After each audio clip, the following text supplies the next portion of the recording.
Hola amigos, muy buenas noches. Qué gusto de saludarles el día de hoy por acá por Facebook en este video en directo que estamos haciendo. Primero que nada, queremos agradecer por el reconocimiento que hemos recibido el día de hoy de Facebook, el cual pues no se hubiera podido obtener sin el apoyo de todos ustedes y la verdad que pues uno se siente pues muy contento y muy satisfecho de poder estar haciendo cosas importantes y interesantes para toda la comunidad de negocios y para toda la comunidad empresarial. Así que pues compartimos con ustedes el día de hoy el reconocimiento que Facebook nos ha dado, donde estamos dentro de ese selecto grupo del 1% de los creadores de contenido en esta plataforma. Así que pues nos sentimos muy contentos y la verdad que es una noticia que nos llena de mucho entusiasmo y la verdad que pues eso nos anima a seguir haciendo más y más contenido para ustedes el día de hoy. Pues bueno, el día de hoy vamos a continuar hablando sobre el tema del ISO. Ya hicimos un video, un audio más bien dicho, en vivo en Twitter. Y el día de hoy vamos a estar acá en nuestra plataforma de Facebook comenzando acerca, yo diría como de los 10 temas más grandes. Les vamos a dar un poco más de amplitud a los temas que conversamos en nuestro último audio. Y vamos a aprovechar también para revisar qué preguntas o qué temas ustedes pueden tener sobre esta ley del impuesto de solidaridad. A mí me gusta siempre contar mucho la historia de cómo comenzó ese romance con la ley del ISO. La verdad que yo cuando comienzo a trabajar en el mundo de los impuestos, sea por el año 1998, la primera ley que me tocó analizar fue la ley del YEMA, que es como decir el abuelo de la ley del ISO. Ahí fue donde me tocó conocer esa ley y uno de los primeros ajustes tributarios que me tocó defender fueron principalmente de la ley del YEMA. Así que la verdad es que tenemos ya muchísimos años de estar trabajando en el medio. Hacíamos un recuento hace algunos días, ya más o menos 24 años. Y precisamente este tema del ISO, pues como lo conocimos desde su iniciación con lo que era la antigua cuota anual de sociedades y luego como fue mutando hacia la ley del YEMA, luego a la ley del YETAP y luego a la ley del ISO, pues en alguna medida hemos ido identificando esos como 10 grandes temas que nosotros queremos compartir con ustedes el día de hoy, que creemos que deben de ser muy importantes y que deben ser muy convenientes que los tengamos en cuenta porque seguramente siempre nos van a generar algún tema de controversia de tipo tributario y entonces pues qué más que conversarlos en un ambiente donde podamos hacer preguntas y podamos conversar con las demás personas para ver qué pensamos acerca de estos temas. Pues bueno, arrancamos entonces con el vídeo del día de hoy y lo que queremos comentar, el primer tema que tenemos respecto a los temas más importantes de la ley del ISO, el primero se refiere al tema del margen del 4%. Si revisamos ese artículo número uno de la ley del ISO, pues ahí se establece de que están afectas al pago del impuesto las empresas que realicen actividades mercantiles o agropecuarias, como han dicho los contribuyentes, pero que tengan un margen superior, margen bruto superior al 4% de sus ingresos brutos. Ahí pues empezamos a ver claramente que tenemos dos situaciones que tenemos que llegar a determinar de acuerdo con la ley del ISO. El primer concepto es el del margen bruto. Ese lo vamos a encontrar en el artículo 2 en las definiciones. Ahí vamos a ver que el concepto de margen bruto que establece la ley es el total de servicios que tiene la empresa más la diferencia entre las ventas y su respectivo costo de ventas. Como que no se pudiese deducir de los ingresos por servicios su respectivo costo de servicios. Entonces, en ese ejemplo muy puntual, pues eso es lo que se le conoce como margen bruto. Y lo que dice ese artículo número uno es que las empresas que tengan un margen bruto superior al 4% de sus ingresos brutos, entonces ahora vamos a ver el concepto de ingresos brutos en el artículo 2. Lo que se establece ahí es que se considera como ingresos brutos la totalidad de ingresos devengados, percibidos o que debieron registrarse en la contabilidad de un contribuyente, afectos o no afectos. Cualquier tipo de ingreso contable que se tenga dentro del estado de resultados se considera parte de los ingresos brutos. Entonces, en teoría, lo que deberíamos de hacer es tomar el total de ingresos brutos, multiplicarlos por el 4% y si ese 4% es superior al total del margen bruto, entonces pues una compañía sí queda afecta al pago del impuesto. Así es como debe de funcionar el análisis eh, que se debe de hacer, ¿verdad? Así es como se debe hacer ese análisis para determinar primero el margen del 4%. Algo que a mí siempre me queda muchísima duda es La ley dice que tengan un margen superior al 4% y la ley no dice que hayan tenido en el periodo impositivo anterior o que tengan en el año anterior un margen superior al 4%. Aquí la reflexión que quiero hacer con ustedes es que la ley sí está escrita en tiempo real. Cuando hablamos en tiempo real es el margen que se está teniendo en ese momento que el contribuyente quiere presentar su declaración de ISO.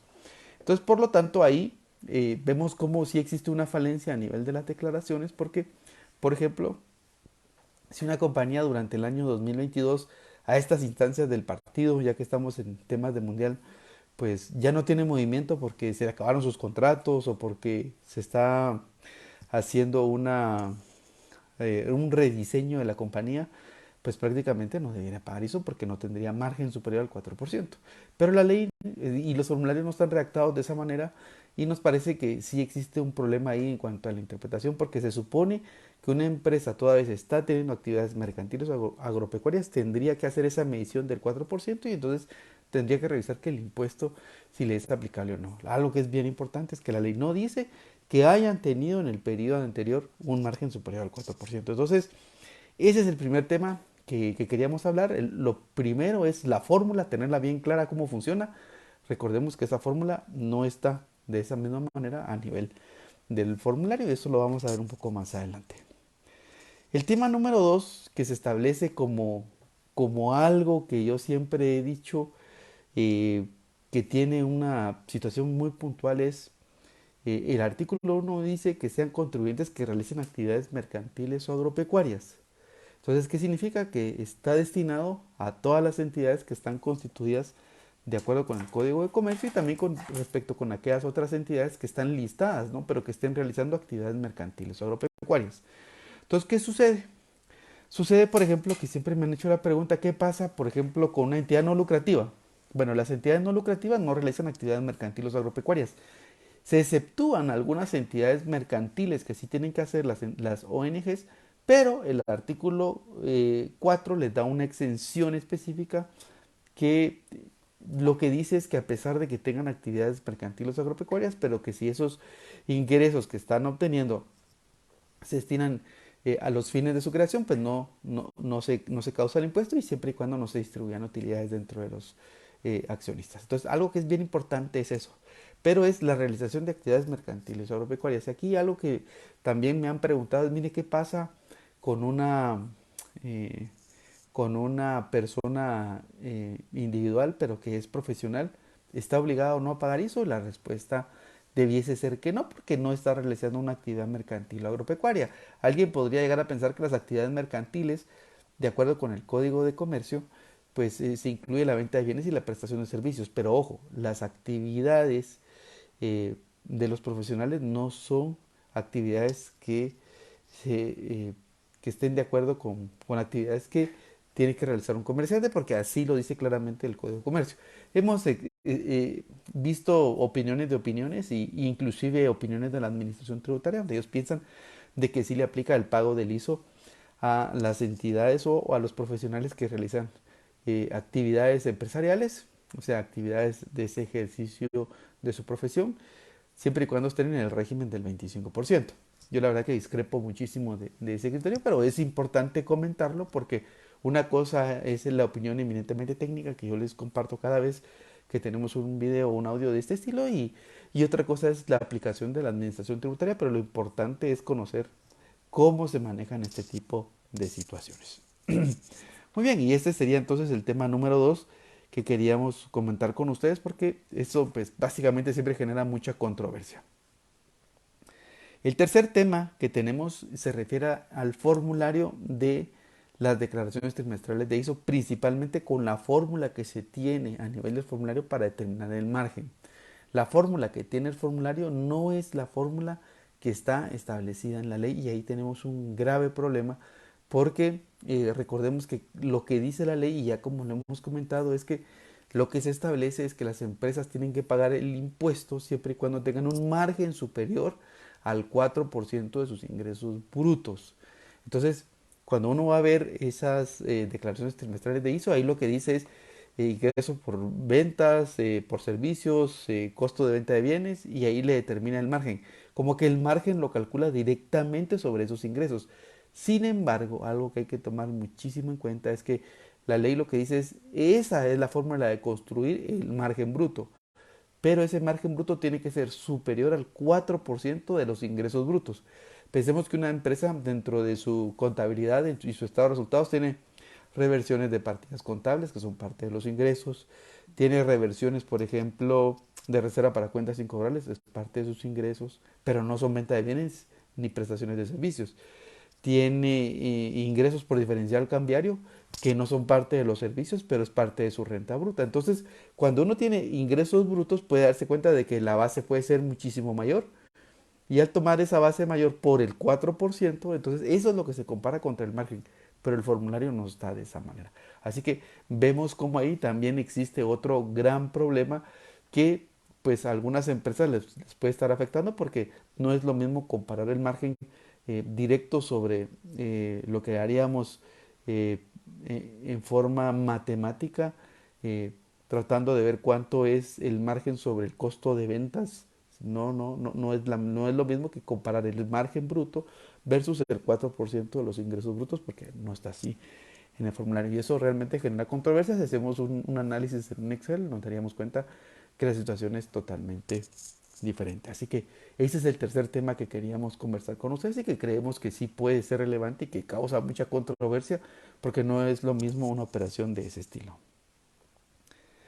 El cuarto tema que queremos conversar con ustedes es sobre el tema, la potencial violación de la capacidad de pago que se tendría a nivel de la ley del ISO. Y esto principalmente porque, si bien es cierto, el ISO se llega a configurar como el impuesto mínimo que esperaría recaudar la administración tributaria, que es del 1%, nos damos cuenta que ese tema del 4% pues podría tener ciertas violaciones y principalmente el tema de tomarla ya sea la base de los ingresos o la base de los activos para pago del impuesto. ¿Qué dice la norma respecto a cómo determinar el ISO? Pues lo que dice la norma es que las empresas tienen que pagar este impuesto tomando la base mayor entre el activo neto o bien los ingresos brutos reportados de acuerdo con los estados financieros del último año anterior. Aquí lo importante que hay que ver es, la norma tiene una excepción y dice que uno puede tomar la base de los ingresos siempre y cuando los activos sean superiores en 4 veces al valor de los ingresos. Pero ¿qué pasa con una compañía que tiene 3.80, por ejemplo? Si una compañía tiene 3.80, o sea que sus activos pesan 3.80 en función del total de sus ingresos, lo que terminaría utilizando es la base del activo. Y una compañía que tiene 3 o 4.02, entonces ahí lo que estaría tomando es el total de los ingresos. Entonces, realmente las diferencias entre un activo entre 3.80 o 3.95 y 4.02, pues no es mucha, pero si nos damos cuenta de que obligaría a pagar sobre una base menor a una compañía que tenga pues un ratio mayor de 4 veces el valor de sus ingresos. Y ahí nos empezamos a dar cuenta que sí puede haber una violación de la capacidad de pago de los contribuyentes y que entonces eso podría redundar en que el ISO que se esté pagando pues no pueda ser recuperable. A pesar de que la norma dice de que cuando una empresa está en el método A de acreditamiento, pues tiene 3 años para acreditar el ISO y prácticamente en el año 3 él puede reconocer cualquier valor no acreditado como gasto deducible. Y la verdad que el espíritu de la ley del ISO es que sea un impuesto acreditable al impuesto sobre la renta. Así lo dice claramente en los considerandos de esa norma. O sea, no se establece de que se llegue a considerar gasto, pero ahí se establece en ese método A de que puede considerarse gasto en ese año número 3. Vamos a hablar un poco más adelante sobre el método B, donde también tenemos una consideración muy puntual. Así que este sería, yo diría, como el tema número 4 que queríamos conversar con ustedes, sobre los 10 grandes temas de la ley del ISO que siempre generan mucha controversia. Es una ley tan pequeñita que solo tiene 12 artículos, pero siempre genera una serie de preguntas y repreguntas. El tema número 5 que queremos conversar con ustedes se refiere al tema de la exención del ISO para empresas que tienen pérdidas por 2 años consecutivos. Bueno, ¿qué establece la norma? La norma lo que dice es que si una empresa está perdiendo por 2 años consecutivos, en el año 3 puede estar exenta y dejar de pagar el ISO en ese año 3 siempre y cuando presente a más tardar el 31 de marzo del año siguiente Por ejemplo, si fuese el caso que perdió una empresa en el año 2021 y el 2022, tendría que ser a más tardar el 31 de marzo del año 2023. Tiene que presentar los estados financieros auditados. La ley no dice que sean de los últimos 2 años, pero eso es lo que interpreta la administración tributaria. Y adicionalmente tiene que presentar una declaración jurada ante notario explicando las razones por las cuales la compañía está perdiendo. Yo, como lo he explicado en varios paneles, pues esta norma a mí me parece que es una norma de tipo positivo que se cambió en su contexto porque hace muchísimos años ya teníamos esa norma, pero como una obligación imperante hacia la administración tributaria. Hace muchos años en la antigua ley del impuesto sobre la renta y ese artículo 24 de ese decreto 2692 que estuvo vigente más o menos hasta el año como 2001, si no me falla la memoria, lo que establecía era que las empresas que perdían por 2 años, pero las empresas que perdían por 2 años consecutivos tenían que ser sujetas de auditoría forzosamente por parte de la administración tributaria. ¿Qué hace ahora este artículo número 4 de la ley del ISO? Lo que hace es cambiar la plana y decirle a los contribuyentes, mire, si usted quiere dejar de pagar este impuesto, entonces preséntese a mis oficinas, presénteme estados financieros auditados, una declaración jurada ante un notario y explíqueme las razones por las cuales usted está perdiendo. Aquí lo importante es que la norma dice que la administración tributaria puede ejercer un proceso de verificación para revisar las razones por las cuales el contribuyente está perdiendo. Por supuesto, de que aquí lo que hay que tener mucho cuidado es que lo que se da es un aviso. No se pide una resolución, no hay una petición, simplemente el contribuyente tiene que avisarle a la administración tributaria porque así lo dice la ley y ya la administración tributaria si quiere pues puede contestar o no ese aviso o bien con ese aviso la administración tributaria lo que tiene que hacer es pues revisar los papeles y si lo considera conveniente pues hacer un proceso de verificación o de auditoría. Eso es lo más importante que tiene para mí esa exención. Lo malo que tiene esa exención es que si una empresa no presenta su información a más tardar el 31 de marzo, pierde la exención y no hay manera de poderlo revertir. Eso es un tema bastante delicado porque prácticamente no ejercer ese derecho dentro del plazo, pues a la compañía lo que le causaría es una pérdida, prácticamente una pérdida de esa exención y tendría que estar pagando ese impuesto del ISO, lo cual pues prácticamente se vuelve un tema que podría llegar inclusive a considerarse confiscatorio, pero la ley hoy lo tiene tipificado de esa manera. Así que me parece interesante poder comentar con ustedes este asunto porque en definitiva tenemos que empezar a ver qué empresas están perdiendo y empezar a buscar esa extensión del ISO. Lo más importante es que tienen que tener sus estados financieros auditados y tienen que estar listos antes del 31 de marzo. Siempre se genera un problema porque los procesos de auditoría a veces no se concluyen a tiempo y si no están los estados financieros auditados, pues eso puede generar un problema para los contribuyentes. El tema número 6 que tenemos se refiere a las empresas que tienen rentas exentas del impuesto sobre la renta. Lo que dice el artículo número 4 es que para las empresas que tengan rentas exentas de impuesto sobre la renta van a tener exención del ISO por esa porción de esos ingresos. Quiere decir que está exenta únicamente esa actividad. Pero aquí nos encontramos con varios problemas. La ley no dice cómo se calcula esa exención. No lo dice. Entonces, un ejemplo muy fácil. Una empresa que estuvo, por ejemplo, durante el año 2022 sujeta al pago del ISO porque no tenía exención ni de impuestos a la renta. Entonces pagó impuesto a la renta durante el año 2022, pero a partir del año 2023 el 50% de sus operaciones va a estar exenta del pago del impuesto a la renta porque ya tiene una exención específica. Pensemos que sea calificada una ley de zonas francas. Pero ¿qué va a pasar? O sea, la ley no dice cómo se calcula ese 50%. Si ese 50% lo voy a aplicar sobre la base del año pasado o bien si lo voy a aplicar sobre la base del año corriente. Eso es bien importante.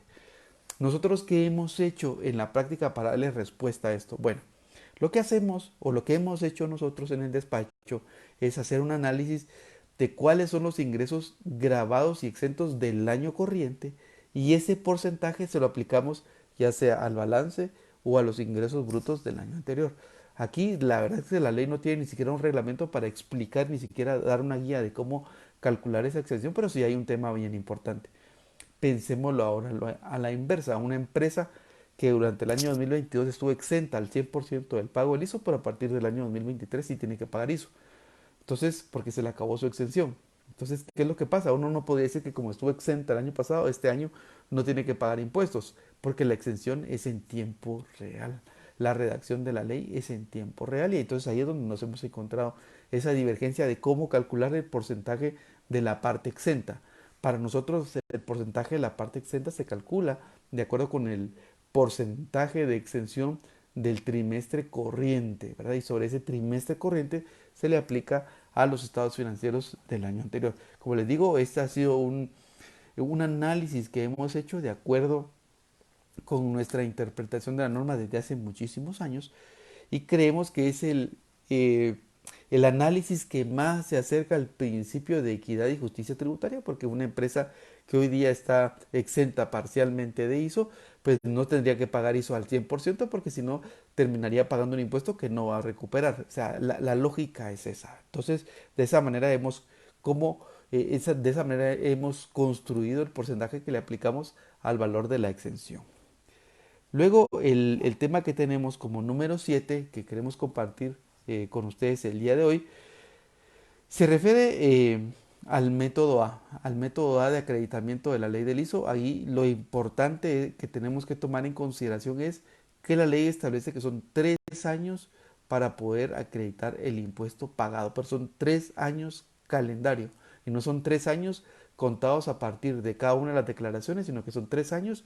Por ejemplo, todo el ISO que yo pagué durante el año 2022, incluyendo el cuarto pago del año 2021, que lo pago en enero del año 2022, esos 4 pagos que pagaría durante el año 2022, o sea, es decir, el del mes de enero, el del mes de abril, el del mes de julio y el del mes de octubre, esos 4 pagos yo los podría acreditar a los pagos de impuestos sobre la renta, ojo, a los pagos de impuestos sobre la renta, no a declaraciones, a los pagos que tenga que hacer de impuestos sobre la renta del año 2023, 24 y 25. O sea, tengo 3 años para poderlos acreditar. Por eso, para mí, eso es el año X1, X2 y X3. ¿Sí? Entonces, son años naturales que tenemos para poder acreditar todo el ISO que se acumuló durante el año 2023. Lo que establece la norma Italia, como lo habíamos anticipado, es que se puede llevar como gasto deducible aquel valor del ISO no acreditado. Ya sabemos que eso puede llegar a ser inconstitucional porque no está en función de lo que establece la norma, pero aquí lo interesante es que cualquier saldo no acreditado nosotros ya lo conoceríamos más o menos como en noviembre del año 2025 y en ese momento tendríamos que llevarlo como gasto y como gasto deducible. Ahora bien, si no lo llevamos como gasto en ese momento, sino que lo reportamos hasta el año 2026, seguiría siendo gasto porque ya es un valor que no vamos a poder recuperar, pero es gasto no deducible porque ya no se varía dentro del periodo que establece la norma para poder tener su deducibilidad. Así que ese es el tema bien importante que queríamos comentar con ustedes, que es el tema número 7. El tema número 8 que queremos comentar con ustedes es el tratamiento que se le debe de dar al ISO en el método B. Recordemos que en los dos métodos que tenemos, en el método A, el impuesto primario, o sea, el impuesto que primero se paga es el ISO y luego se acredita el impuesto a la renta. Sin embargo, en el método B, el impuesto primario es el impuesto sobre la renta y ese es el que se acredita al impuesto del ISO. Se acredita en el mismo trimestre. La ley únicamente establece que el ISO es deducible en el método A hasta los 3 años, ¿sí? Cuando concluye su periodo de acreditamiento. Pero para el método B, la ley no dice cómo debemos de considerar ese monto del ISO que estamos pagando.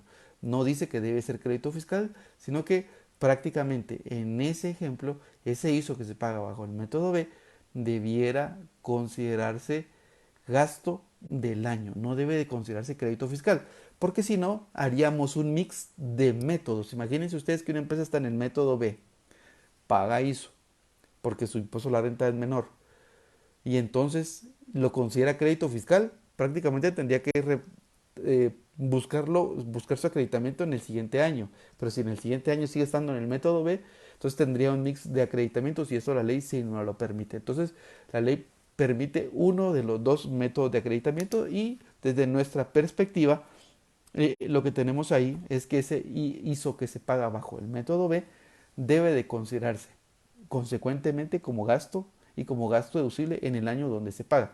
Recuérdense que los impuestos se consideran como gastos deducibles en el año donde se pagan, excepto en el caso este del ISO, en el método A, donde sí se va a llevar como gasto deducible, pero a partir del año X3, cuando ya no hay forma de recuperarlo. Ojo con eso, porque sí es bien importante que ahí cambia la regla.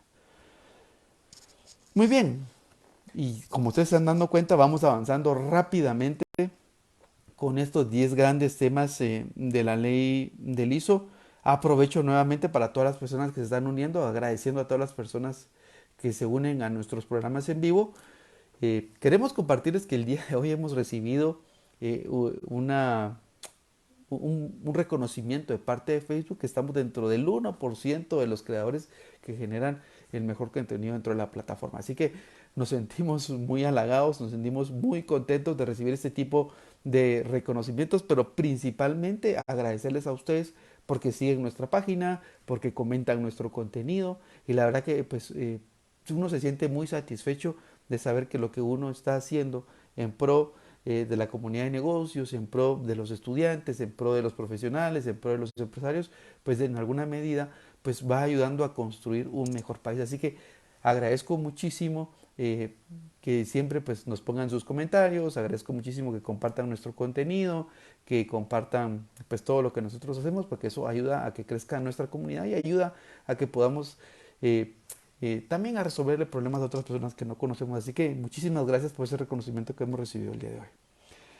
El tema número 9, el tema número 9, sí, que queremos comentar con ustedes es la manera del cambio del método A al método B. Por ejemplo, si una empresa está en el método A de acreditamiento de la ley del ISO y se quiere cambiar al método B, la ley no establece que haya ningún procedimiento de dar aviso. Pareciera ser que entonces con el cambio a nivel del RTU, pues todo está bien. La ley no dice en qué momento debe hacerse ese cambio. Regresamos otra vez a la costumbre que tuvimos desde el año 1998 y 1999. En aquel momento lo que hacíamos era hacer esos cambios durante los primeros meses del año antes de presentar la primera declaración de ISO o de IEMA o de IETAP en su momento. Hoy día tenemos un criterio institucional de la Administración Tributaria que dice que cualquier cambio debe de hacerse en el mes de diciembre. Ojo con eso. Luego, si una empresa quiere moverse del método B al método A, ahí sí la ley establece de que cuando ocurre ese tema, sí los contribuyentes tienen que pedir una autorización a la administración tributaria, pero tampoco dice en qué momento se debe de hacer. Pareciera ser que es antes de presentar el primer pago trimestral. Hoy día tenemos un criterio institucional que dice que se debe de hacer esa petición durante el mes de diciembre, ¿sí? Durante el mes de diciembre de cada año. Y recientemente, pues ha circulado en redes sociales un comunicado de la Administración Tributaria donde dice que el cambio debe hacerse durante los primeros 5 días del mes de diciembre, algo que no tenemos establecido dentro de la norma tributaria, ni siquiera a nivel de la ley y ni siquiera a nivel del reglamento, porque el reglamento ni existe. Entonces la Administración Tributaria hoy día ha emitido un comunicado digital que anda por ahí en las redes sociales, donde dice que claramente tiene que hacerse este cambio entre los primeros 5 días del mes de diciembre. Eso realmente nos deja muy poco margen de análisis, pero sí es importante que lo tomen en consideración. Así que ojo, ¿verdad? Ojo con ese plazo, porque pues prácticamente la Administración Tributaria está estableciendo algo que no está dentro de la norma, y creo que eso también pues, puede causar mucha controversia, porque definitivamente algo que no está en ley, pero que la Administración Tributaria pues prácticamente lo está ampliando a través de estos criterios que la verdad pues no los compartimos porque no están dentro de la ley, y recuérdense que siempre en esta plataforma hablamos de lo que establecen las normas legales. Entonces, ojo con eso, porque ese tema de los 5 días sí está complicado, porque en principio, habría que hacer un análisis muy profundo. El análisis financiero que tendríamos que hacer para cambiarnos del método A al método B tiene que estar durante el mes de noviembre. La pregunta es, teniendo los estados financieros al mes de noviembre, ya tenemos una buena fotografía para hacer el cambio. Por esas razones que yo pienso que siempre los análisis se hacían después de cerrar el periodo fiscal y durante los meses de enero y febrero y marzo inclusive, pues prácticamente ahí tenían que hacerse esos análisis para poder hacer esos cambios ante la administración tributaria. Pero hacerlos durante el mes de diciembre me parecía desde mi punto de vista personal, una situación que no estaba pegada a ley porque eso era algo imposible de hacerlo porque hasta que tienes los estados financieros cerrados vas a poder saber cuál es la posición tributaria de la compañía y puedes saber si te conviene seguir en el método A o en el método B. Pero bueno, es con lo que tenemos que vivir y hay que tomar en consideración este tipo de temas. Bueno, muy bien. Y el tema número 10 que queremos conversar con ustedes antes de empezar a revisar ahí la serie de preguntas que tenemos de parte de todas las personas que nos están siguiendo el día de hoy es respecto al tema del ISO pagado en forma extemporánea. Este es un tema para mí que la verdad que lo viví desde hace muchísimos años. Cada vez que yo veía un criterio de la administración tributaria donde pues ellos decían de que el ISO, no se pagaba en tiempo, no era ni siquiera crédito fiscal, sino que era un tema de considerarse gasto y gasto no deducible, pues me parecía extraño, pues porque por años, recordemos que desde que tuvimos de las primeras leyes, allá por el año 1999 o 2000, no me recuerdo exactamente el año, pero cuando tuvimos aquellas leyes para poder cerrar expedientes y tuvimos amnistías fiscales, pues claramente se establecía que cada vez que se pagaban los impuestos, a partir de ahí se activaba el derecho como crédito fiscal. Hoy día, después de tener varios años con un criterio equívoco, tenemos un criterio de la administración tributaria correcto donde se establece que cualquier ISO que se paga en forma extemporánea, ese ISO se considera crédito fiscal siempre y cuando la compañía está en el método A. ¿Y qué significa? Que si se paga hoy, por ejemplo, un ISO del año 2020, por ejemplo, se paga en este año 2022, pues se podría aplicar a partir del año 2023, 24 y 25, porque a partir de ahí se activan esos derechos. Jamás podríamos pensar que sería un gasto no deducible, porque si no, entonces, si tuvo que haberse considerado crédito fiscal, tuvo que haberse aplicado en forma retroactiva y eso no se puede hacer porque esos impuestos no estaban pagados. Pero hoy día creemos correcto que se ha enmendado muchísimo en la plana a través de que la administración tributaria pues hoy día ya considera que el ISO pagado extemporáneamente se considera crédito fiscal. Bueno, las autoridades de turno, yo lo voy a decir de esa manera, las autoridades de turno ya lo consideran, porque tuvimos un interim donde las autoridades anteriores consideran que ese ISO no era crédito fiscal, pero era un criterio totalmente que no estaba en conteste con lo que ya pasaba y con lo que realmente debe de entenderse a la luz de cuándo se activa o no un crédito fiscal y los créditos fiscales se activan cada vez que se pagan, no se activan cuando se provisionan o cuando se estiman, sino que cada vez que se pagan esos créditos fiscales. Así que vemos que ese tema pues hoy día pues prácticamente ya debería estar resuelto y no debería generar ninguna controversia ni dolor de cabeza y mucho menos que un auditor tributario pues nos vaya a generar algún asunto o algún alcance o algún ajuste por esta situación. Muy bien, y con eso pues prácticamente estamos dando por concluido los 10 grandes temas de la ley del ISO que queríamos conversar con ustedes. Voy a pasar en este momento a revisar las preguntas que tenemos pues aprovechar a saludar a todas las personas que nos acompañan. Está con nosotros don Byron Cobar, qué gusto Byron que estés con nosotros. También está con nosotros Irma Araceli, Rodolfo Chay, Tomás Tecún también saludos, Carlos Javier, Fernando Natareno, está también con nosotros Arnoldo Cos, saludos, Julia Hernández también saludos, Minor, también está con nosotros Marvin Monroy, Telma Valladares, saludos, José Hit, está con nosotros Eric Palma, saludos Eric, David López, Julio Melgar, está también con nosotros Chonita Petsey, saludos, Steven Castellanos, saludos, Juan Carlos Hernández, saludos, y Eric Palma aquí nos hace ya de una vez una pregunta y vamos a proceder a resolvérsela a Eric. Nos dice, ¿se puede pagar el cuarto pago del ISO el 31 de diciembre de 2022 para poder acreditarlo en el año 2023? Bueno, ese procedimiento que me está mencionando Eric era uno de los procedimientos que se hacía con la antiquísima ley del IEMA. Yo no estoy de acuerdo que se debiera pagar. Hay un criterio institucional de la administración tributaria que lo que dice es que ese ISO sí se puede anticipar. O sea, como extraño, ¿verdad? O sea, el gobierno o el Estado dice, no, si me pagas un impuesto anticipado está perfecto, pero si me lo pagas en forma extemporánea no es crédito fiscal, pero cuando me lo pagas antes del plazo sí. Bueno, aquí vemos, aquí hay un criterio institucional del fisco donde dice que si yo pago ese cuarto pago el 31 de diciembre inclusive, pues ya lo puedo aplicar en el año 2023. Me parece que a la luz de ese criterio institucional sí se podría acreditar, Eric, eh, y esperemos que ese criterio pues siga, ¿no? Para adelante, porque también si cambian las autoridades de turno, dicen que ese impuesto lo pagamos antes de que se causara la obligación, pues que es pago indebido, pero yo pienso que no. Así que yo creo que ese criterio institucional protege hoy lo que se puede, lo que se está planteando, Eric. También está con nosotros Antonita Subiuk, está Ariel Delgado, Gaby Alonso, David Méndez, un abrazo David, Francisco Ramírez, Henry Marroquín, Douglas Orozco, Daniel Castellanos, Patricia Ramírez, saludos Patricia, José Luis Ibáñez, Antonio Nájera, eh, Gustavo Hernández, está también con nosotros Cam Set, saludos, está Brenda Yadira, está también Anabeli García, está Víctor Barajón, Neri Galdo, Luis Orlando Suyuy, Memín Guñiz, Ever Samuel, Jorge Godínez, Osman Solís, Héctor Herrera, no sé si es el mexicano, pero bueno, saludos hasta los amigos mexicanos.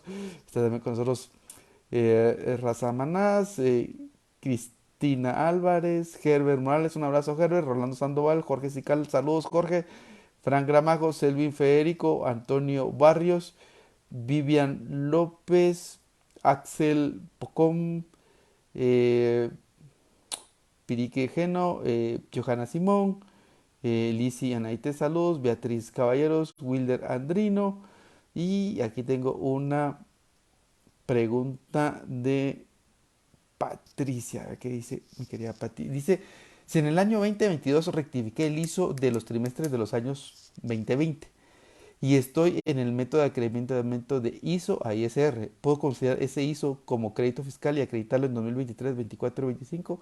Totalmente de acuerdo. Esa porción que se está pagando adicional, Pati, sería crédito fiscal, porque yo entiendo que es una rectificación. Es decir, que el ISO que se pagó en los años 2020 fue menor, digamos fueron 100 quetzales, pero ahora resulta que rectificándolo, resulta que hay 20 adicionales que pagar. Ese adicional que estoy pagando con esas declaraciones de este año, entonces ese adicional se considera crédito fiscal y que tiene sus 3 años adicionales de vida de acreditamiento. Está con nosotros también Coca Cian, Víctor Hugo Cano, Jacqueline Chaquín, Carlos Yaque, Lisi me dice, por aquí nos plantea una pregunta y nos dice, ¿cómo puedo determinar qué escenario le conviene más a las empresas? ¿ISO a ISR o ISR a ISO? Bueno, aquí hay una respuesta, Lisi, que valdría la pena tomar en consideración. Lo primero es, el método B de acreditamiento de ISR a ISO se creó originalmente para las empresas americanas que tienen operaciones en Guatemala. ¿Por qué razón? Porque para las empresas americanas únicamente el impuesto sobre la renta se considera crédito fiscal en los Estados Unidos. Recuerden que en Estados Unidos lo que se paga es el impuesto global, ¿sí? Ahí tienen el método del impuesto a la renta sobre la residencia, ¿sí? Y el impuesto sobre la renta que pagan las subsidiarias en todos los demás países se considera crédito fiscal en los Estados Unidos. Por esa razón, el impuesto del YEMA, cuando se creó este método B, que fue en el año 1998, por eso les digo que fue mi primera ley que yo analicé, uno de los argumentos iniciales era de que se creaba el método B porque para esas empresas todo el ISO que pagaban se consideraba gasto para efectos de las declaraciones de impuesto a la renta en los Estados Unidos. No se consideraba crédito fiscal. Aunque en Guatemala sí se considera crédito fiscal para efectos de consolidación en los Estados Unidos, no. Entonces, empezamos a ver que también habían una serie de empresas en Guatemala, Lisi, que les convenía estar en el método B. Y la respuesta es que una compañía le conviene estar en el método B de la siguiente manera. Es cuando sus pagos trimestrales de impuesto a la renta son mayores al monto del pago del ISO y el pago anual también. ¿Sí? Eso quiere decir que si sus primeros 3 pagos de impuestos sobre la renta son mayores, seguramente su ISO pues, va a ser compensado con ese pago trimestral. Y el cuarto pago, que se paga en el mes de enero, recordemos que el cuarto pago del ISO se paga en el mes de enero, el de octubre y diciembre, ahí hay dos maneras de poderlo amortiguar. Lo primero es anticipando la declaración de ISR, que es el cuarto pago trimestral, porque así lo dice la ley, ese cuarto pago trimestral al mes de enero, y allí acreditando el pago en efectivo de esa declaración a ese pago trimestral de ISO, ¿sí? Si la compañía está dentro de esos rangos, le conviene. Yo tengo clientes que se ahorran más o menos como 25 millones de quetzales por utilizar el método B. ¿Sí? Entonces, ojo con eso porque sí, yo creo que a pesar de que es un método creado inicialmente para las empresas americanas, para las empresas guatemaltecas también lo pueden utilizar y eso les optimiza el no estar pagando los dos impuestos al mismo tiempo. También está con nosotros Damián Pérez Ramírez, saludos Damián, Ángel Bog, está Billy también con nosotros, saludos Billy, qué gusto saludarte. También está con nosotros Ant Cifuentes, saludos, Eli Arnoldo también. Está con nosotros Rolando Sandoval Jr., Laureano Tucos. Laureano, qué gustazo verte por aquí. Está, me dice, bueno, aquí Byron está hablando de los 5 días de autorización para cambio de método de acreditamiento. Recuerden ustedes, 5 días es lo que la Administración Tributaria piensa que es lo que aplica y andan ahí las comunicaciones. Edson López está con nosotros también. Saludos, Edson. Jaime Tello, que está con nosotros. Bauticruz Leonel también está con nosotros. Y aquí tengo otra, como un comentario de Byron. Dice, hizo un impuesto temporal que vino para quedarse y que castiga a las empresas. Seguro. Vamos a ver, en esos considerandos de la ley de ley, ustedes algo que deben de tomar en consideración es que ahí dice que ese impuesto va a estar vigente en tanto no salga una nueva ley del impuesto a la renta. Hoy día ya tenemos una normativa nueva de impuesto a la renta a partir del año 2013 con el decreto 10-2012, pero no ha sido derogado. Yo pienso que sí debería ser derogado porque ahora ya tenemos un régimen totalmente diferente y también ya tenemos impuestos totalmente distintos. Así que, bueno, esperemos a ver qué pasa, ¿no? Aunque yo he escuchado por ahí de que hubo una petición ante la Administración Tributaria, aunque yo no sé por qué se lo pidió a la Administración Tributaria, pero ellos piensan de que el ISO no se debe de eliminar, que es una fuente importante de ingresos para ellos. Yo pienso de que independientemente que sea una fuente de ingresos importantes para el Estado, si hay un compromiso de parte del Estado de derogar el impuesto, pues tenían que derogarlo, ¿verdad? Beatriz Caballero está con nosotros también, Emma García, Jorge Danilo González, Carmen Piox, Francisco Mendoza está con nosotros y Byron me dice los gastos sobre compras no son tomados en cuenta por la administración tributaria y si forman parte del costo. Por supuesto, los gastos sobre compras, seguro que sí. Recordemos que el tema del costo de ventas se construye no solo por el valor de los productos que se venden, sino que hay una serie de ítems que construyen el costo de ventas, ¿verdad? Recordemos que los bienes que se compran para la venta, el valor del costo del bien está integrado por el valor eh, de los bienes más todos los gastos para llevarlos, para poderlos poner a su disposición para la venta. Entonces creo que ahí sí vale la pena revisar cómo se está llevando esa contabilización, Byron. Así que estoy de acuerdo contigo. Está también con nosotros Walter Vinicio Chicol, Oscol también está con nosotros. Luis Leiva, un abrazo Luis, qué gusto saludarte por aquí. Ever Samuel Cook también está con nosotros. Daniela Canizal, Juan Rojop, Antonio Díaz, Byron Aguilar, Artur García, Selvin, y nos manda un saludo desde Cobán, saludos, saludos hasta la ciudad de Carlos V, Selvin. David Méndez también nos manda un saludo. Erazo Marp está con nosotros. eh, También está con nosotros M.A. Menéndez, saludos. Eh, Arthur nos manda saludos. Charlie también nos manda saludos. Byron Sontay está con nosotros, saludos Byron. Silvia Cetina, Yusli Aldana, Gladys Aguilera. Qué gustazo de verte por aquí, Gladys. Un abrazo, espero que estés muy bien. Homero Ferlandí está con nosotros también. Liz NT eh, dice que le gustó la ayuda con la explicación de lo curso. Ah, bueno, qué bueno que les gustó, qué bueno que le puede ayudar con ese tema. Lisi está con nosotros, Edgar Roberto Cooks. Eh, Y Luis me dice que le gustan las sesiones y que están muy detalladas y que nos felicita. Muchas gracias, Luis. Selvin Federico Bach dice, cuando se habla de que el ISO debe ser gasto deducible, se reporta como tal en el formulario de ley ISR anual. Sí, pero recuérdate, Selvin, que el ISO solo es deducible en dos formas. Uno, cuando termina su periodo de acreditamiento, si es que estás en el método A, o sea, para el ISO del año 2022, tienes el año 2023, 24 y 25 para acreditarlo. Y si en el año 2025, es decir, más o menos como el mes de noviembre, ya no tienes ninguna declaración de ISR que presentar, pues los tendrías que dar como gasto deducible el saldo del ISR del año 2022 no acreditado. Si estás en el método B y pagas ISO, desde mi punto de vista eminentemente técnico, ese ISO que se paga se debe considerar gasto y es gasto deducible, o sea, debe llevarse al estado de resultados como gasto como tal, ¿sí?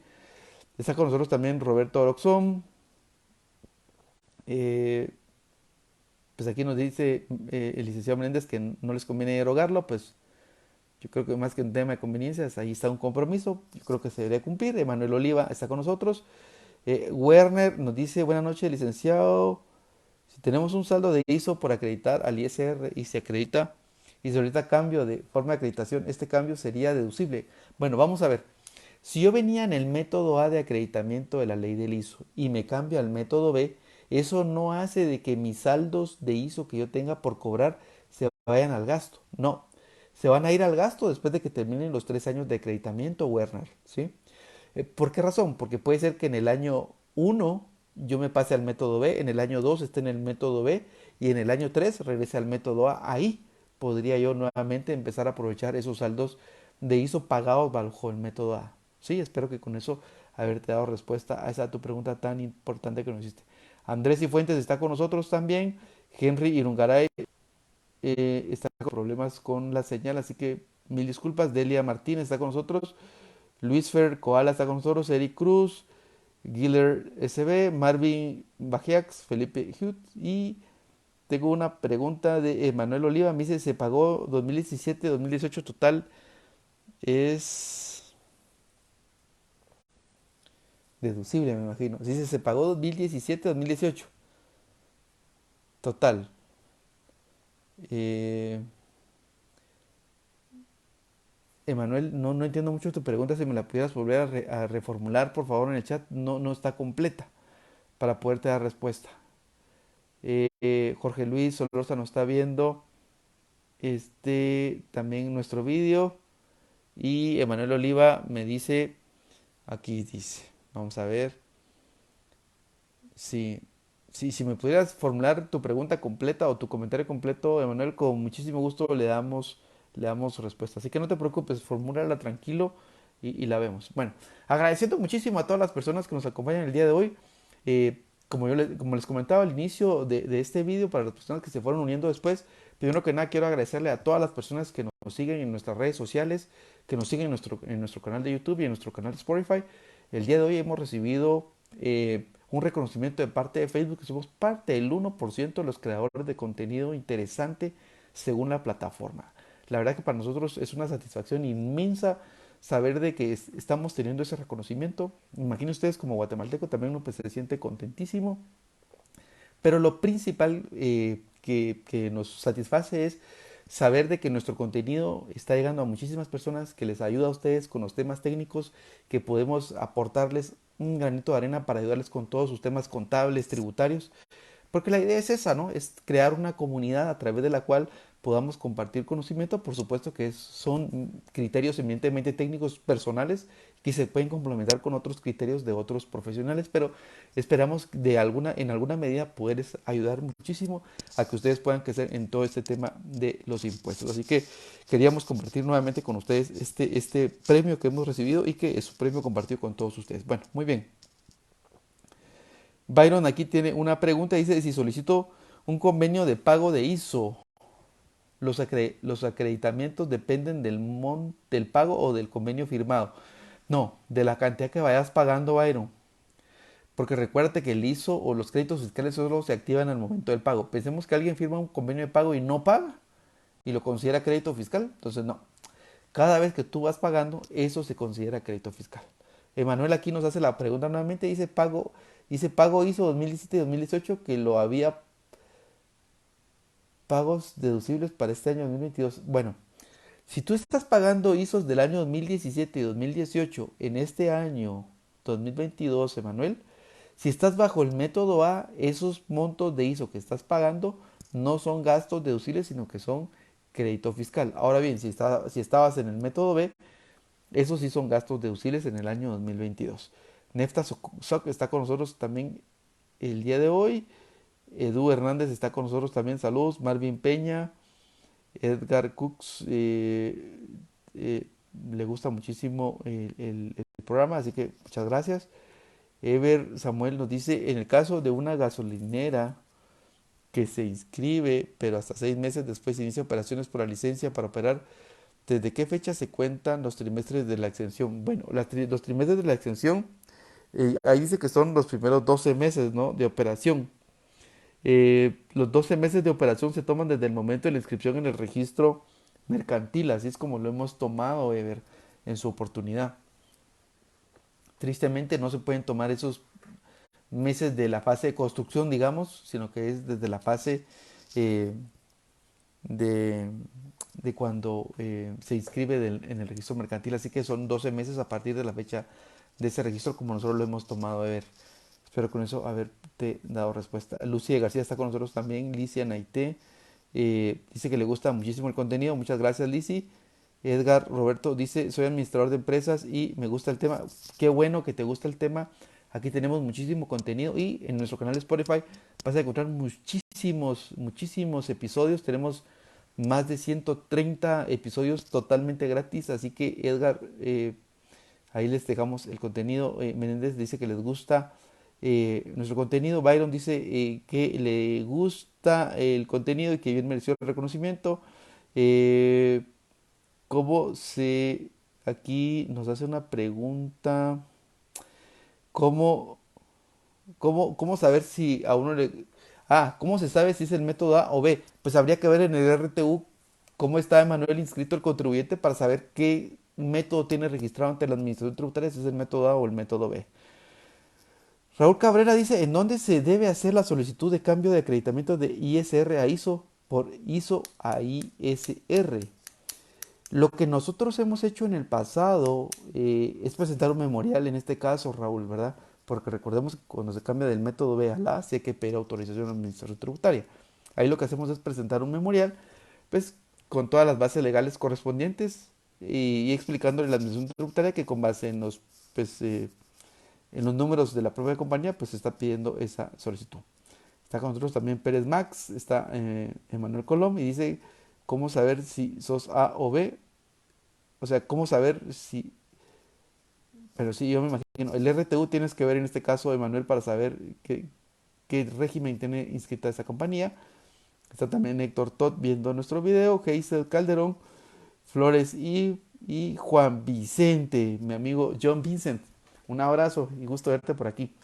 Bueno, muy bien, ya con esto estamos prácticamente llegando al final de nuestro programa. Aquí Ever nos hace otra pregunta. Dice, de igual manera, si el contribuyente inscribió un establecimiento comercial, aunque no tenga movimiento, e inicia un nuevo establecimiento, ¿no se considera empresa nueva? No, aquí la exención va no a los establecimientos, sino que a los contribuyentes, o sea, a la sociedad en este caso, Ever, ¿sí? Sí, no es por establecimiento que se calcula el impuesto del ISO. Emanuel me dice, si los documentos físicos no cuadran con lo que tiene registrado en SAT, ¿qué se hace? Si los documentos físicos no cuadran, bueno, ahí tenemos un problema porque si una cosa se está registrada ante la administración tributaria y otra cosa se ha presentado en declaraciones, creo que sí hay un problema ahí, Emanuel, que yo creo que hay que irlo a resolver, pero inmediatamente, porque recuerda que la información que tenga la administración tributaria puede ser que esté errónea y que las declaraciones estén correctamente presentadas o los acreditamientos han estado bien hechos. O bien, puede ser que se haya hecho una inscripción incorrecta a la administración tributaria. Entonces, ahí yo te recomiendo que lo veas, pero a la velocidad más rápida que puedas para ir a resolver ese tema, porque urge, eh, como dirías tú, cuadrar que ese método de acreditamiento que tienen las declaraciones es lo que tiene que estar registrado ante la administración tributaria. Pablo Yanco está con nosotros, Alexia Aragón, y me pregunta, Mínimo González Cerrón, ¿de qué universidad te graduaste? Pues imagínense de qué universidad me gradué. Se los voy a dejar aquí. Les voy a hacer la pregunta. ¿De qué universidad creen ustedes que me gradué? A ver, antes de que cerremos el programa, se las voy a responder. Edra Sack está con nosotros también. Walter García, un abrazo. Lucy García me dice, si una empresa no ha tenido ventas en el primer año, para el cálculo del ISO del siguiente año debe pagar por el activo fijo o a pesar que no tiene ventas. Bueno, lo que pasa es que ahí como sus ventas serían menos de los activos, entonces se va a ir por la renta bruta y la renta bruta va a ser cero, entonces no va a pagar impuesto en este caso. Manuel Oliva me dice los documentos electrónicos. Sí, yo me imagino que los documentos electrónicos él se refiere a las declaraciones. Werner me dice una consulta, licenciado, en la forma de acreditación de ISR a ISO. Si en los primeros 2 trimestres se pagó un saldo de ISO, ¿se debe registrar en cada trimestre como gasto deducible? Sí, es como gasto. O bien ese saldo se puede compensar en los siguientes trimestres. No, ese valor no se puede, eh, no se puede acreditar, Werner, porque ya hablamos de que no se pueden utilizar ambos métodos de acreditamiento. Así que Emanuel Oliva dice aquí que me gradué de la Universidad de San Carlos. Lisa Naité me dice de San Carlos de Guatemala. Axel me dice de la USAC. Beatriz me dice de la San Carlos. Eliu Pérez también está en nuestro video. Lucy dice que de la Universidad de San Carlos. Gladys Noemí GT me dice que fijo soy landivariano, me dice. Luisa Grajeda está viendo nuestro video y Enio Carrillo está viendo el video. Pues bueno, se los voy a dejar fácil, fácil, fácil. USAC 2008. Esdras Sac sí sabe que me gradué de la Universidad de San Carlos en la USAC 2008. Exacto. En ese año me gradué en la Universidad de San Carlos, pero lo que pasa es que como yo comencé en ese tema de los impuestos hace muchísimos años, en el año 1998, cuando estaba allá por el sexto semestre de la carrera e ingresé a Arthur Andersen en aquel tiempo, que hablándolo con un amigo, Arthur Andersen era como una de las... Esa firma estaba adelantada 30 años a lo que tenemos el día de hoy. Eh, Imagínense ustedes, tuve el gusto de poderme desarrollar profesionalmente muchísimo antes de poderme graduar y conocer a muchas personas que tenían mucho conocimiento, entonces eso me ayudó pues a tener pues, muchísima información dentro de mi cabeza que hoy día pues trato la manera de compartirla con ustedes, pero en efecto me gradué de la Universidad de San Carlos en el año 2008. Tengo como ciertos problemas con la señal, así que no sé, de Harvard me dice Roberto que me gradué. Quisiera estar ahí, Roberto. Vamos a ver qué podemos conseguir de Harvard. Pero Francisco Mendoza dice que ¿qué tanto cambio la segunda edición del libro del impuesto a la renta corporativo? Ah, bueno, qué buena pregunta. Vamos a ver. El impuesto a la renta corporativo, la versión de la pasta amarilla, lo que cambia con el de la pasta azul, que solo lo tenemos en la versión digital, son tres temas grandes. El primero estoy incluyendo la ley de leasing. Recuerden ustedes que la ley de leasing establece que esas empresas que prestan el servicio de leasing tienen que llevar la contabilidad de acuerdo con las NIF. Eso quiere decir que su estado de resultados cambia. ¿Por qué razón? Porque de acuerdo con las NIF, las empresas que prestan el servicio de leasing tienen que reconocer como ingresos únicamente el valor de los intereses, el valor del seguro y el valor de otros cargos que cobren en las facturas. Por ejemplo, de una factura que pese 1.500 quetzales, si el valor del capital son 1.200, seguramente solo 300 van al estado de resultados y los otros 1.200 se registran como parte de la cuenta por cobrar. Este es el cambio importantísimo, pero abismal en un estado financiero para una empresa y para el impuesto a la renta que se determina para una empresa. Ese es el primer cambio. Ese es un capítulo nuevo. Otro capítulo nuevo que hemos agregado dentro de nuestro libro de impuesto a la renta, el de la pasta azul, es que estamos agregando el tema de cómo debe de manejarse el cálculo del impuesto a la renta para una empresa agrícola que tiene patentes, que emite facturas, pero que no está registrado como productor agropecuario y le vende a un exportador. Recuérdense que ahí en ese caso el exportador le hace una retención de ISR del 5% por factura especial y entonces para el productor agropecuario cómo debe de manejar ese impuesto y ese impuesto lo debe manejar como pago definitivo. Entonces hacemos un análisis de cómo se debe manejar esto, de cómo se debe presentar su declaración de renta y de cómo debe calcular su impuesto a la renta y consecuentemente cómo debe reportar la parte de no deducible de sus costos y gastos por los ingresos que les hicieron retención. Y el tercer tema que hemos agregado es que le hemos agregado un par de ejemplos más al tema de los gastos no deducibles sobre rentas exentas, ¿sí? Esa regla que es, yo siempre le digo que es como la prueba del ácido, porque es la última regla que se hace cada vez que se calcula el impuesto a la renta corporativo, pues le hemos agregado algunos ejemplos más, ¿sí? Pues esto porque me los han pedido, ¿verdad? Así que eso es lo que incluye de diferencia y yo diría, tal vez lo más importante es que lo logramos subir a la plataforma de Hotmart y lo agregamos con un combo pack, ¿sí? Junto con el libro de rentas del trabajo, que precisamente hoy termina la oferta del Cyber Monday con el 25% de descuento, así que espero que los puedan ver. Y en el caso, fíjense, pues, en el caso de estos libros, recuérdense que son libros digitales, ¿sí? Funcionan muy bien en su iPhone y si tienen un dispositivo Android solo tienen que bajar un lector de EPUB porque son libros digitales.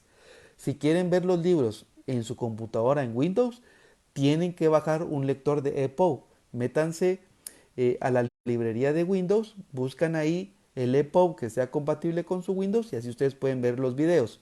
Si no pueden ver los videos, y si, también pueden utilizar Chrome, sea, el Chrome también tiene lectores de EPUB, que son libros digitales. Vamos a ver, la diferencia de mis libros a los otros libros que otros autores tienen es que dentro del libro vienen incrustados los videos. Para poder ver esos videos, ustedes tienen que tener un lector de EPUB. Si ustedes tienen, por ejemplo, un iPhone, les funciona perfecto. Si tienen un iPad, les funciona perfecto. Si tienen una Mac, les funciona perfecto. No tienen que hacer nada. Pero si tienen un Windows, sí tienen que bajar un lector de EPUB. Así, EPUB. Y ahí ustedes van a poder verlo. Si tienen algún problema, por favor escríbanme y yo con muchísimo gusto les puedo mandar un PDF del libro. La diferencia es que en el PDF no van a poder ver los videos. Pero si todavía sí siguen teniendo problemas, los videos también los tengo subidos dentro de nuestro canal de YouTube totalmente gratis para las personas que les dé problema. Así que la idea es tratar de poderles facilitar a ustedes la vida con esto. A mí me gustó mucho crear EPUBs porque en el celular uno puede ir consultando el libro y le puede ir haciendo sus anotaciones. En la computadora también funciona, pero yo no soy mucho de computadora para leer libros. Hay personas que sí les gusta dentro de la computadora. Pero en el dispositivo les funciona muy bien y en el iPad no digamos, ¿verdad? En el iPad funciona perfectamente. Así que recuérdense que hasta hoy está el descuento del 25% porque si es un tema que quedó configurado así, está desde el día viernes de la semana pasada y termina el día de hoy. Quiero saber, aquí está. Está con nosotros Vini Solares también. Licia Naité me dice, ¿qué tesis hice LIC para graduarme? Bueno, la hice sobre un tema interesante que se los dejo ahí. Yo la hice sobre el tema de combinación de negocios de la NIF 1, de la NIF 3, perdón. ¿Qué significa? Yo lo hice desde el punto de vista de cómo vienen las empresas a Guatemala a comprar más empresas, ya sea que las compren, que se fusionen con ellas, o que bien les adquieran los activos, ¿sí? O las carteras, ¿sí? Por eso se llama combinación de negocios. Y entonces hago un análisis respecto a cómo funciona eso desde el punto de vista contable y cuáles son las implicaciones tributarias de cada una de esas tres opciones, ¿sí? Eso hay que actualizarlo de acuerdo con la nueva normativa, porque era para el año 2008, cuando teníamos la antigua ley del impuesto a la renta y ahora tenemos una nueva ley, pero me parece que puede ser interesantísimo porque ahí se explica cómo funciona el tema de la NIF 3, ¿sí? Así que me parece interesante que lo puedan ver. Ahí está disponible, está gratuito en Google. Ustedes ponen ahí Eddie Pérez, combinación de negocios, y ahí les aparece y lo pueden descargar. Gladys Noemí me dice, ¿y qué pasó con la firma? Pues ustedes saben, Arthur Andersen quebró en el año 2001 por el problema que tuvo de independencia con la Enron. Y a partir de ahí, en Guatemala, nosotros nos fuimos a la Deloitte. Y ahí estuve hasta el año 2016, hasta septiembre de 2016. Y luego ya en el año 2017 comencé mi propio despacho. Y ahora estoy en Grant Thornton como socio de impuestos. Así que interesantísimo todo lo que uno aprende dentro de las firmas. Marinés Elías está con nosotros, Rolando Choc también, María del Carmen, Kevin Diego Fortín, Adriana Miranda, este, María del Carmen me dice que muchas gracias. Gladys Noemí me dice que cómo consigue nuestro libro. Está el link para adquirir los libros, está acá dentro de la página, dentro de la fanpage. Para las personas que quieran solo comprar un libro, también está disponible con el 25% y el cupón de descuento es el mismo. Así que también los pueden adquirir, ¿verdad? Para las personas que ya los tengan. Esther Shiking está viendo nuestro video. Samuel Castro también está conmigo. Me dice Lucy de García que compró los libros en la promoción, pero no puede ver los videos. Ah, bueno, ya explicamos, Lucy, cómo se activan los videos.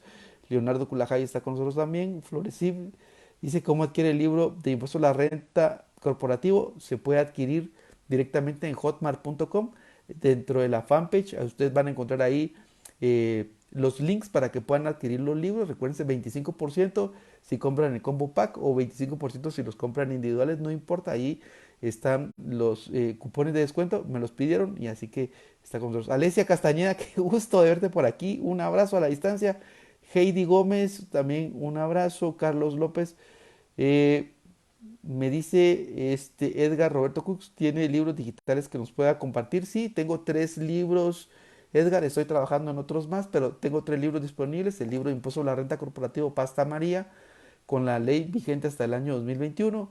El Pasta Azul, que es la versión 2022.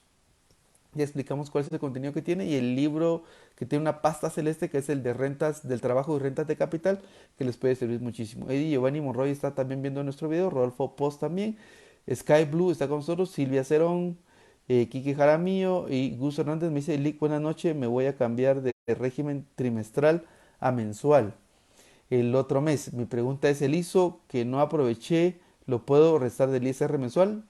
Totalmente, Gus, lo puede seguir acreditando. De hecho, así dice el artículo 10 de que el ISO se puede acreditar al pago mensual, trimestral o anual. Así que no hay ningún problema, lo puede seguir utilizando. Alonso García está con nosotros, Ana Orellana de García, Edgar Hernández está con nosotros y Alfredo Santizo. Perfecto.